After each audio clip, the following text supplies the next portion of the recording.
ಸ್ನೇಹಿತರೆ post office application ಹಾಕಿದಂಥ ವಿದ್ಯಾರ್ಥಿಗಳು sir third merit list ಬಗ್ಗೆ ಅಪ್ಡೇಟ್ ಕೊಡ್ರಿ ಅಂತ ಅನ್ನತ್ತಿದ್ರಿ. ಸೊ ಅದಕ್ಕಾಗಿ ಈ ವಿಡಿಯೋ ಮಾಡತ್ತನ. ಇಲ್ಲಿ ನೋಡ್ರಿ, ಅದಕ್ಕಿಂತ ಮೊದಲು ಈಗ ಯಾರೆಲ್ಲ ಸೆಕೆಂಡ್ ಮೆರಿಟ್ ಲಿಸ್ಟ್ ಒಳಗೆ ಸೆಲೆಕ್ಟ್ ಆಗಿರ್ತೀರಿ ಅಂತ ಪ್ರತಿಯೊಂದು ವಿದ್ಯಾರ್ಥಿಗಳು ಏನು ಮಾಡಿರಿ ಅಂದ್ರೆ ನೀವು ಡಾಕ್ಯುಮೆಂಟ್ಸ್ಗಳನ್ನ ಕರೆಕ್ಟಾಗಿ ಸಬ್ಮಿಟ್ ಮಾಡಿಸ್ರಿ. ಯಾಕಂದ್ರೆ ಇವತ್ತು ಏಪ್ರಿಲ್ 24 ಏನೈತಿ ಡಾಕ್ಯುಮೆಂಟ್ ವೆರಿಫಿಕೇಶನ್ ಮಾಡಿಸ್ಕೊಳಕ್ಕೆ ಕೊನೆಯ ದಿನಾಂಕ ಯಾವುದಂದ್ರೆ ಸೆಕೆಂಡ್ ಮೆರಿಟ್ ಲಿಸ್ಟ್ ಏಪ್ರಿಲ್ 27. ಅಂದ್ರೆ ಎಷ್ಟು ದಿನ ಉಳಿತೀನ? ಕೇವಲ 3 ದಿನ ಉಳಿತು. ಏಪ್ರಿಲ್ 27ನೇ ತಾರೀಕು ಹಿಡಿಬೇಡ್ರಿ, ಯಾಕಂದ್ರೆ ಅವತ್ತನ ಎಂಡ್ ಮಾಡೋದು ಇದ್ದಿರ್ತೈತಿ. ಸರ್ ಅವ್ರು ಕೂಡ ಬಿಸಿ ಹಾಕಿರ್ತಿರ್ತೈತಿ. ಸೊ ಅದಕ್ಕಾಗಿ ಪ್ರತಿಯೊಂದು ವಿದ್ಯಾರ್ಥಿಗಳು ಇವತ್ತ ನಾಳೆ ನಾಡಿದ್ದು ನೀವು ಡಿವಿಷನಲ್ ಹೆಡ್ ಆಫೀಸ್ ಅಥವಾ ಸಬ್ ಆಫೀಸ್ಗೆ ಹೋಗಿ ನೀವು ಡಾಕ್ಯುಮೆಂಟ್ಸ್ಗಳನ್ನ ಕರೆಕ್ಟ್ ಸಬ್ಮಿಟ್ ಮಾಡಿ ವೆರಿಫೈ ಮಾಡಿಸ್ಕೋರಿ. ಈಗ ನೀವು ಸಪೋಸ್ ಆಗಿ ಈಗೇನು ಹೋಗೋದು ಬಿಡ್ರಿ, ಇನ್ನೊಂದು 2 ದಿನ ಬಿಟ್ಟು ಹೋದ್ರೆ ನಡೀತೀರಿ, ಡೇಟ್ ಅವ್ರು ಎಕ್ಸ್ಟೆಂಡ್ ಮಾಡ್ತಾರೆ ಅಂದ್ರೆ ಇಲ್ಲ, ಏನೂ ಮಾಡಂಗಿಲ್ಲ. 27 ಅಂದ್ರೆ 27 ಲಾಸ್ಟ್ ಡೇಟಾ. ನೀವು 27ನೇ ತಾರೀಕು ಹೋಗ್ಲಾರ್ದು 28ನೇ ತಾರೀಕು ಆದ್ರೂ ಒಂದು ರಿಸಲ್ಟ್ ಮಾಡ್ತಾರೆ. ಡಾಕ್ಯುಮೆಂಟ್ಸ್ಗಳನ್ನ ಕರೆಕ್ಟ್ ಸಬ್ಮಿಟ್ ಮಾಡದೇ ಇದ್ದಲ್ಲೂ ರಿಸಲ್ಟ್ ಮಾಡ್ತಾರೆ. ನೀವು ಅಪ್ಲಿಕೇಶನ್ ಹಾಕೋ ಮುಂದೆ ಒಂದು, ಈಗ ಡಾಕ್ಯುಮೆಂಟ್ಸ್ಗಳನ್ನ ಸಬ್ಮಿಟ್ ಮಾಡೋ ಮುಂದೆ ಒಂದು ಮಾಡಿದ್ರಂದ್ರೆ ಅಲ್ಲಿ ಕೂಡ ರಿಸಲ್ಟ್ ಮಾಡ್ತಾರೆ. ಯಾಕಂದ್ರೆ GDS ಏನೈತಿ 10% ಮೇಲೆ ಸೆಲೆಕ್ಟ್ ಮಾಡ್ಕೋ ಕಾರಣ ಸ್ವಲ್ಪ ನೋಡ್ತಿರ್ತಾರೆ ಡಾಕ್ಯುಮೆಂಟ್ ವೆರಿಫಿಕೇಶನ್ದಾಗ. ನೀವು ಫಸ್ಟ್ ಮೆರಿಟ್ ಲಿಸ್ಟ್ ಆಲ್ಮೋಸ್ಟ್ ನೋಡಿರ್ಬೋದು. ನಿಮ್ಮ ಮನೆ ವಿಡಿಯೋದಾಗ ಹೇಳ ಟೋಟಲ್ ಆಗಿ 500 ವಿದ್ಯಾರ್ಥಿಗಳು, ಎಷ್ಟಂದ್ರೆ 500 ವಿದ್ಯಾರ್ಥಿಗಳು ರಿಸಲ್ಟ್ ಆಗ್ಯಾರ. ಎದಕ್ಕೆ ರಿಸಲ್ಟ್ ಆಗಿರ್ತಾರೆ ಅಂದ್ರೆ ಇದೇ ಕಾರಣಕ್ಕಾಗಿ ರಿಸಲ್ಟ್ ಆಗಿರ್ತಿರ್ತಾರೆ. ಡಾಕ್ಯುಮೆಂಟ್ಸ್ ಸಬ್ಮಿಟ್ ಮಾಡಿರಂಗಿಲ್ಲ, ಏನೈತಿ ಡಿಲೇಟ್ ಮಾಡಿ ಹೋಗಿರ್ತಿರ್ತಾರೋ, ಏನಾದ್ರು ಮಿಸ್ಟೇಕ್ ಮಾಡಿರ್ತಿರ್ತಾರೆ, ಹಿಂಗೇನಾರ ಮಾಡಿರಿ ಅಂತಿ ರಿಸಲ್ಟ್ ಮಾಡಿಬಿಡ್ತಾರೆ. ಸೊ ಅದೇ ರೀತಿಯಾಗಿ ನೀವು ಹಂಗೆ ಮಾಡ್ಕೋಬೇಡ್ರಿ. ಏನೈತಿ ಕರೆಕ್ಟ್ ಡಾಕ್ಯುಮೆಂಟ್ಸ್ನ ಸಬ್ಮಿಟ್ ಮಾಡಿ ವೆರಿಫೈ ಮಾಡಿಸೋರಿ. ನಿಮಗೆ ಏನಾರ ಡೌಟ್ ಇತ್ತಂದ್ರೆ ನನ್ನ ಇನ್ಸ್ಟಾಗ್ರಾಮ್ದಲ್ಲಿ ಕಾಂಟ್ಯಾಕ್ಟ್ ಮಾಡ್ಬೋದು. ಯಾಕಂದ್ರೆ ಮೇನ್ ಇವ್ರದನ್ನ ಡಾಕ್ಯುಮೆಂಟ್ ವೆರಿಫಿಕೇಶನ್ ಇದಿರ್ತೈತಿ, ಅಲ್ಲಿ ರಿಸಲ್ಟ್ ಆಗಬೇಡ್ರಿ. ನಿಮಗೆ ಏನೇ ನನ್ನಿಂದ ಹೆಲ್ಪ್ ಬೇಕಾಗಿತ್ತಂದ್ರೆ ಡೈರೆಕ್ಟ್ ನಾನು ಇನ್ಸ್ಟಾಗ್ರಾಮ್ದಲ್ಲಿ ಕಾಂಟ್ಯಾಕ್ಟ್ ಮಾಡ್ಬೋದು. ಮತ್ತು ಹಲವಾರು ವಿದ್ಯಾರ್ಥಿ ಏನು ಕೇಳ್ತಿದ್ರು ಅಂದ್ರೆ ಸರ್ ಥರ್ಡ್ ಮೆರಿಟ್ ಲಿಸ್ಟ್ ಬಗ್ಗೆ ಡೇಟ್ ಹೇಳ್ರಿ ಅಂತ ಅನ್ನತ್ತಿದ್ರಿ, ಎಕ್ಸೆಪ್ಟೆಡ್ ಆಗಿ ಯಾವಾಗ ಬರ್ಬೋದು ಅಂತ ಕೇಳ್ತಿದ್ರಿ.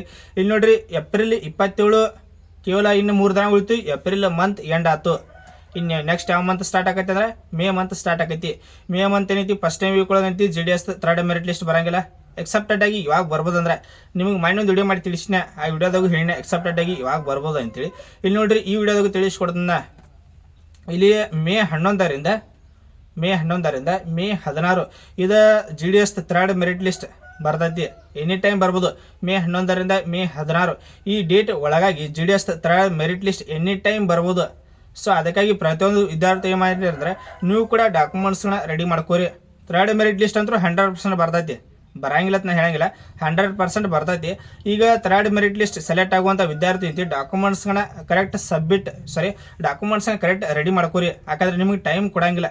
ಎದಕ್ಕೆ ಟೈಮ್ ಕೊಡಂಗಿಲ್ಲ ಅಂದ್ರೆ ಈಗ ಫಸ್ಟ್ ಮೆರಿಟ್ ಲಿಸ್ಟ್ ಬಿಟ್ಟರು, ಸೆಕೆಂಡ್ ಮೆರಿಟ್ ಲಿಸ್ಟ್ ಬಿಟ್ಟರು ಆಲ್ಮೋಸ್ಟ್ ಎಲ್ಲ ವಿದ್ಯಾರ್ಥಿ ಐತಿ ಡಾಕ್ಯುಮೆಂಟ್ಸ್ ಯಾವ ರೆಡಿ ಮಾಡ್ಕೋಬೇಕು ಎಂಬುದನ್ನೈತಿ ಇಲಾಖೆದವ್ರಿಗೆ ಗೊತ್ತಿದ್ದಿರ್ತೈತಿ. ಸೊ ಅದಕ್ಕಾಗಿ ಥರ್ಡ್ ಮೆರಿಟ್ ಲಿಸ್ಟ್ ಏನೈತಿ ನಿಮ್ಗೆ ಡೇಟ್ ಕೊಟ್ಟರಂದ್ರೆ ಆ PDF ಏನಾದ್ರೆ ಡೇಟ್ ಥರ್ಡ್ ಮೆರಿಟ್ ಲಿಸ್ಟ್ ಏನಾದ್ರು ಬಿಟ್ರಂದ್ರೆ ಆ PDF ಒಳಗೆ ಡೇಟ್ ಮ್ಯಾಗ ಮೆನ್ಷನ್ ಮಾಡಿರ್ತಿರ್ತಾರೆ. ಇಷ್ಟು ಡೇಟ್ ಒಳಗೆ ಏನೈತಿ ಡಾಕ್ಯುಮೆಂಟ್ಸನ್ನ ಕರೆಕ್ಟ್ ಸಬ್ಮಿಟ್ ಮಾಡಿ ವೆರಿಫೈ ಮಾಡಿಸ್ಕೋಬೇಕಂತೇಳಿ. ಅದು ಇಲ್ಲಂದ್ರೆ ನೀವು ಡಿವಿಷನಲ್ ಹೆಡ್ ಆಫೀಸ್ ಹೋಗಿ ಡಾಕ್ಯುಮೆಂಟ್ಸ್ಗಳನ್ನ ಕರೆಕ್ಟ್ ಸಬ್ಮಿಟ್ ಮಾಡಿ ವೆರಿಫೈ ಮಾಡಿಸ್ಕೋಬೇಕಾಗತ್ತೆ. ಮತ್ತು ನಿಮಗೆ ಏನಾದರೂ ಡಾಕ್ಯುಮೆಂಟ್ಸ್ ಬಗ್ಗೆ ಏನಾದರೂ ಡೌಟ್ ಇತ್ತಂದ್ರೆ, ಏನಾದರೂ ಹೆಚ್ಚಿನ ಮಾಹಿತಿ ಬೇಕಾಗಿತ್ತಂದ್ರೆ ಡೈರೆಕ್ಟ್ ನಾನು ಇನ್ಸ್ಟಾಗ್ರಾಮ್ದಲ್ಲಿ ಕಾಂಟ್ಯಾಕ್ಟ್ ಮಾಡ್ಬೋದು. ಯಾಕಂದ್ರೆ ನಾ ಪ್ರತಿಯೊಂದು ವಿಡಿಯೋದಾಗ ಹೇಳ್ತನ, ಯಾಕಂದ್ರೆ GDS ಏನೈತಿ 10% ಮೇಲೆ ಸೆಲೆಕ್ಟ್ ಮಾಡ್ಕೋತಾರೋ. ಡಾಕ್ಯುಮೆಂಟ್ಸ್ಗಳಲ್ಲಿ ಏನಾದರೂ ಮಿಸ್ಟೇಕ್ ಮಾಡಿದ್ರೆ ಅದ್ರ ರಿಸಲ್ಟ್ ಮಾಡ್ತಾರೋ. ಯಾಕಂದ್ರೆ 500 ವಿದ್ಯಾರ್ಥಿಗಳು ಅಂದ್ರೆ ರಿಸಲ್ಟ್ ಮಾಡ್ಯಾರ, ನೀವು ವಿಚಾರ ಮಾಡಿರಿ. ಟೋಟಲ್ ಆಗಿ 500 ವಿದ್ಯಾರ್ಥಿಗಳು ಏನೈತಿ ಫಸ್ಟ್ ಮೆರಿಟ್ ಲಿಸ್ಟ್ ಒಳಗೆ ರಿಸಲ್ಟ್ ಆಗ್ಯಾರ. ನೀವು ಆ ರೀತಿ ಆಗಬೇಡ್ರಿ. ನಿಮ್ಗೆ ಏನೇ ಡೌಟ್ ಇದ್ರು ಡೈರೆಕ್ಟ್ ನಾನು ಇನ್ಸ್ಟಾಗ್ರಾಮ್ದಲ್ಲಿ ಕಾಂಟ್ಯಾಕ್ಟ್ ಮಾಡ್ಬೋದು. ಮತ್ತು ಇಲ್ಲಿ ಕಮೆಂಟ್ ಸೆಕ್ಷನ್ ಆನ್ ಇಟ್ಟಿರೋದನ್ನು ಕಮೆಂಟ್ ಕೂಡ ಮಾಡ್ಬೋದು. ಸೊ ಇನ್ನೊಂದೇನಪ್ಪ ಅಂತ ಚಾನಲ್ ಫಸ್ಟ್ ಟೈಮ್ ಯಾರು ವಿಸಿಟ್ ಮಾಡಿರಿ ಅಂತ ಪ್ರತಿಯೊಂದು ವಿದ್ಯಾರ್ಥಿಗಳು ಮಿಸ್ ಮಾಡಲಾದ ಮೊದಲು ಚಾನಲ್ ಸಬ್ಸ್ಕ್ರೈಬ್ ಮಾಡಿ ಇಟ್ಟವ್ರಿ. ಯಾಕಂದ್ರೆ GDS ಏನೇ ಅಪ್ಡೇಟ್ ಬಂದರೂ ಕೂಡ ನೀವು ವಿಡಿಯೋ ಮಾಡಿ ತಿಳಿಸ್ತಾ ಇರ್ತಾನೆ. ಮತ್ತು ಇದಾದ್ಮೇಲೆ ಏನೈತಿ ಫೋರ್ತ್ ಲಿಸ್ಟ್ ಬಗ್ಗೆ, ಈಗ ಥರ್ಡ್ ಮೆರಿಟ್ ಲಿಸ್ಟ್ ಬರುತ್ತೆ, ನಾವು ವೇಟ್ ಮಾಡಿರಿ. ನಿಮ್ಮ ಫೋರ್ತ್ ಮೆರಿಟ್ ಲಿಸ್ಟ್ ಬರ್ತೈತೋ ಬರಂಗಿಲ್ಲ ಅಂತೇಳಿ ಅದನ್ನು ಕೂಡ ವಿಡಿಯೋ ಮಾಡಿ ತಿಳಿಸ್ತಾನೆ. ಬಂದ್ರೆ ಏನೈತಿ ಯಾವ ದಿನಾಂಕದಂದು ಏನೈತಿ ಫೋರ್ತ್ ಮೆರಿಟ್ ಲಿಸ್ಟ್ ಬರ್ತೈತಿ ಅದು ಕೂಡ ವಿಡಿಯೋ ಮಾಡಿ ತಿಳಿಸ್ತಾನೆ. ಮತ್ತು ಕೆಲವೊಂದು ವಿದ್ಯಾರ್ಥಿ ಐತಿ ಸರ್ ಹೊಸದಾಗಿ ಅಧಿಸೂಚನೆ ಯಾವಾಗ ಆಕೈತಿ ಅಂತ ಕೇಳ್ತಿದ್ರಿ. ಹೊಸದಾಗಿ ಏನೈತಿ ಅಧಿಸೂಚನೆ ಯಾವಾಗ ಆಕಂತೆ ಅಂತ ಕೇಳ್ತಿದ್ರಿ. ಸ್ವಲ್ಪ 1-2 ದಿನ ವೇಟ್ ಮಾಡಿರಿ. ನೆಕ್ಸ್ಟ್ ರಿಕ್ರೂಟ್ಮೆಂಟ್ ಯಾವಾಗ ಆಗ್ಬೋದು, ಟೋಟಲಿಗೆ ಎಷ್ಟು ವೇಕೆನ್ಸಿಗಳನ್ನ ಕಾಲ್ಪಾರ್ ಮಾಡ್ಬೋದು ಅದನ್ನು ಕೂಡ ವಿಡಿಯೋ ಮಾಡಿ ತಿಳಿಸ್ತಾನೆ. ಸೊ ಅದಕ್ಕಾಗಿ ಪ್ರತಿಯೊಂದು ವಿದ್ಯಾರ್ಥಿ ಏನಿದ್ರೆ ಚಾನಲ್ ಸಬ್ಸ್ಕ್ರೈಬ್ ಮಾಡಿ ಇಟ್ಕೊಂತಂದ್ರೆ ನಾ ಏನೇ ಅಪ್ಡೇಟ್ ಕೊಟ್ಟನಂದ್ರೆ ನಿಮ್ಗೆ ಏನೈತಿ ಮೊಬೈಲ್ ನೋಟಿಫಿಕೇಶನ್ ಬರ್ತಿರ್ತೈತಿ. ಇನ್ನೊಂದೇನಪ್ಪ ಅಂತಂದ್ರೆ ಪ್ರತಿಯೊಂದು ವಿದ್ಯಾರ್ಥಿ ಏನು ಮಾಡಿರಿ ಅಂದ್ರೆ ಟೆಲಿಗ್ರಾಮ್ ಅಕೌಂಟ್ ಜಾಯ್ನ್ ಆಗಿರಿ. ಅದರ ಲಿಂಕ್ ಡಿಸ್ಕ್ರಿಪ್ಷನ್ಲಿ ಕೊಟ್ಟಿರ್ತಾನೆ, ಅಲ್ಲಿ ಹೋಗಿ ನೀವು ಜಾಯ್ನ್ ಆಗ್ಬೋದು. ಯಾಕಂದ್ರೆ ಇವು ಲಿಸ್ಟ್ಗಳನ್ನ ಬಿಟ್ಟರೆ ಏನೈತಿ ಡೈರೆಕ್ಟ್ ನಾನು ಟೆಲಿಗ್ರಾಮ್ ಗ್ರೂಪಲ್ಲಿ ನಾ ಶೇರ್ ಮಾಡ್ತಾ ಇರ್ತೀನಿ. ನೀವು ಜಾಯ್ನ್ ಇದ್ರಂದ್ರೆ ನಿಮ್ಗೆ ನೋಡ್ಕೊಳಕ್ಕೆ ಈಸಿ ಆಕೈತಿ. ಯಾಕಂದ್ರೆ ಮೆರಿಟ್ ಲಿಸ್ಟ್ ಬಿಟ್ಟಾಗ ಏನೈತಿ ಅವರ ಅಫಿಷಿಯಲ್ ಆಗಿರುವಂಥ ವೆಬ್ಸೈಟ್ ಕೂಡ ಏನೈತಿ ಎಷ್ಟು ಸ್ಲೋ ಇದಿರ್ತಾವೆ, ನೀವು ಆಲ್ಮೋಸ್ಟ್ ನೋಡಿರ್ತಿರ್ತೀರಿ.